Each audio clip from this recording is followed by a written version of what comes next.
A gente viu só a reação das pessoas, mas é de arrepiar, né? Porque você vê estampado várias coisas. Perplexidade, o horror, desespero. A impotência, enfim. né? A impotência de você não saber o que fazer. E uma incredulidade também, né? As pessoas ficam incrédulas. Isso tá acontecendo, eu tô vendo isso tá acontecendo diante dos meus olhos, né? É a cidade mais midiática do mundo, da única superpotência do mundo. Então tem outros elementos simbólicos que a gente talvez pudesse também analisar, que tem a imagem esteticamente, você analisando apenas visualmente, superficialmente o que acontece, tem o que está por trás, elementos até arquetípicos que estão por trás das imagens, que prestam essa força. Mas que é uma cidade que se diz a mais civilizada do mundo, mas eu acho que aqui está mais num processo de descivilização, com atitudes bárbaras com os outros países, em todo o mundo, invadindo todos os outros países e não admitindo que alguém invada o próprio país dele. No quintal deles é difícil. Eu me lembro que na época do 11 de setembro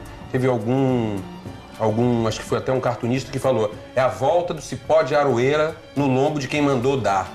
Então eu, na época, me choquei muito com aquelas imagens, mas depois eu fui entendendo melhor que... porque, como o André falou, é muito complexo, né? O que a gente está discutindo é só um pedaço disso, né? Agora, Fred, não tem mais gente para entrar na nossa conversa? Vamos botar uma pessoa aqui que está dizendo como foi afetado diretamente por uma imagem. No caso, o filho do Mariano, que é de Ouro Preto, que está aqui no nosso fórum, Minas Gerais. Fred, meu filho assistiu um vídeo no YouTube de um homem sendo morto de forma brutal. Ele ficou tão chocado que sempre que alguém pega uma faca perto dele, ele chora. Ele está perguntando o que ele pode fazer para ajudar o filho. Bom, eu acho que tem que se pensar o seguinte, né?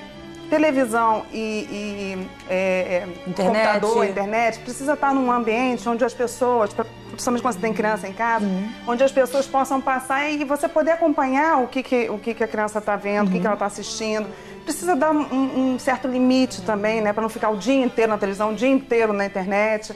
Né? E eu acho que existem algumas coisas que, assim, com crianças mais velhas, elas conseguem entender mais ou menos do que está se tratando a situação, e você pode discutir, pode falar um pouco sobre isso, dependendo das perguntas também que vêm. Qual é o melhor meio de você explicar para uma criança o que se passa nesse caso, por exemplo, no mundo? Você tem alguma ideia, André? A gente tem o direito de sofrer, tem o direito ao luto. A gente vive numa sociedade, faz de conta, que a juventude, a eterna alegria e o eterno prazer são a regra e não cabe exceções. E eu acho que às vezes eu me lembro muito do enterro da morte dos Mamonas Assassinas, que foi um golpe muito duro para as crianças. Para as crianças que eles estavam no auge e havia uma legião de fãs na escala do milhão. Claro. E para muitas delas foi a primeira vez que surgiu um ensejo para falar sobre morte. Aí você vai dizer, isso é péssimo? Talvez não. Talvez naquele momento fosse muito precoce apressar essa discussão, mas se ela apareceu, ela precisa ter lugar e precisa haver... Porque se você começa o jogo do abafa, eu não sei se isso é a melhor estratégia de educação. De educação, pois é. Porque expostos vão ficar, quer dizer, até quando você passa na rua, numa banca de jornal. A morte faz parte da vida também, é uma das etapas, né? Então você não pode simplesmente abafar isso, porque ela vai sair de uma outra forma e a criança vai ter acesso em algum momento do que significa isso, né? Então você vai precisar falar na medida que a pergunta chega e da maneira, dependendo da idade, da maneira como você pode fazer com que ela entenda. Respeitando a capacidade que ela vai ter de entender e absorver isso. Né? Que imagens vocês lembram que foram marcantes, ficaram guardadas na memória na infância ou adolescência de vocês?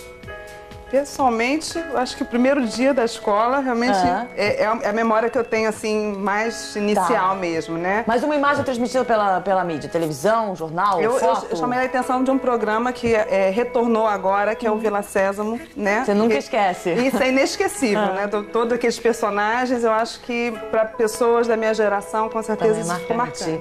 Trigueiro. Uma imagem, mas não é a imagem. A imagem. O Selacanto, que era aquele monstrengo que saía debaixo das profundezas dos oceanos, no seriado do National Kid. Tá.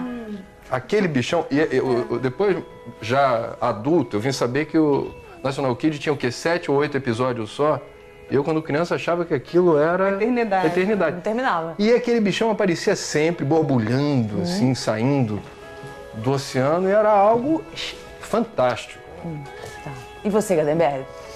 Mas a imagem que mais me marcou, acho que por causa da questão afetiva, foi quando eu me dei conta, não na infância, mas mais para a adolescência, que meu pai era judeu, morava na Alemanha e ele se chamava Adolf, que era judeu. E os pais dele trocaram o nome dele. Ele veio para o Brasil, teve que sair da Alemanha. Meus avós nasceram em Israel. E ele veio para o Brasil, teve que trocar de nome, de país, de língua. Então, quando eu via aquelas imagens do Holocausto, ter imaginado o que meu pai viveu. Poderia ter vivido pior, mas que viveu, porque foi expulso. Isso também te da afetou? Alemanha. Lembrar, saber melhor da história através das imagens da televisão. Por exemplo, eu agora pensando rapidamente, eu lembrei do assassinato do Kennedy, né? Acho que não entendia, vocês não sabia o todos que entregando era. a idade, gente. Bem, Todos vocês entregaram a idade. Ó, National Kid, pô. National Kid, você. Morte do Kennedy, Livinha. Mas eu tô dizendo. Então, mas você não entende aquilo, e foi ficando na cabeça, até que, mas crescendo e tal, fui entendendo o que significava aquilo, o que era, aquilo tudo e tal. Porque até então era só uma pessoa sendo destruída, a cabeça, aquelas coisas horríveis, né? E pra criança você não entende. Eu fui exposta a isso, me marcou, não porque, enfim, eu tivesse escolhido isso. Não, tudo bem. Agora a gente foi pra rua saber o que as pessoas pensam sobre esse assunto. Vamos ver junto.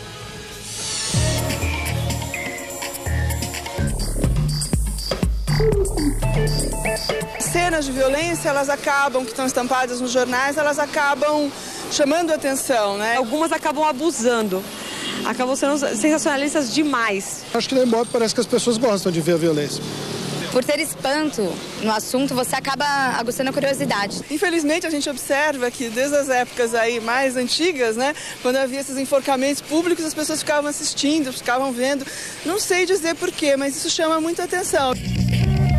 Passa uma sensação de medo desnecessária. Eu acho que gera uma paranoia, um excesso de zelo, excesso de...